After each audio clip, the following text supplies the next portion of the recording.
Je suis candidat de lutte ouvrière dans la 7e circonscription pour dénoncer la dictature que les grands patrons exercent sur l'ensemble de la société. On en a un exemple à Vaux-en-Velin avec la fermeture des ateliers et de la concession Renault. En plus, la direction, déjà ça fait 105 emplois qui sont supprimés, et en plus la direction, il le justifie en insultant la population puisqu'ils disent qu'ils ferment parce que soi-disant le Vaux-en-Velin ça serait une zone de trafic et de non-droit. Alors tout ça c'est écœurant, à la fois c'est méprisant pour la population, mais en plus ils nous mentent tout le temps, y compris quand ils donnent les résultats financiers de leurs entreprises.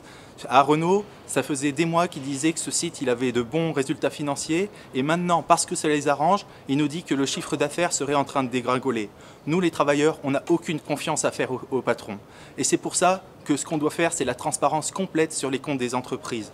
Il faut rendre public tout ça, il faut que les travailleurs ils puissent dénoncer, qu'ils puissent voir la vérité. Et là, on verrait qu'il y a assez d'argent pour répartir le travail entre tous. On verrait qu'il y a assez d'argent pour augmenter les salaires. De toute façon, la société, ce sont nous, les travailleurs, qui la faisons tourner. Ça veut dire que c'est à nous de la diriger. Je suis enseignant dans un quartier d'éducation prioritaire.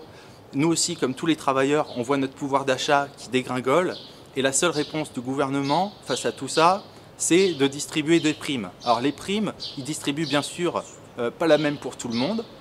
Ils appellent ça des primes au mérite, selon des critères absolument bidons. Et puis il y a plein de salariés de l'éducation nationale qui la touchent même pas. Il n'y a pas de prime pour les ASH, il n'y a pas de prime pour les ATSEM.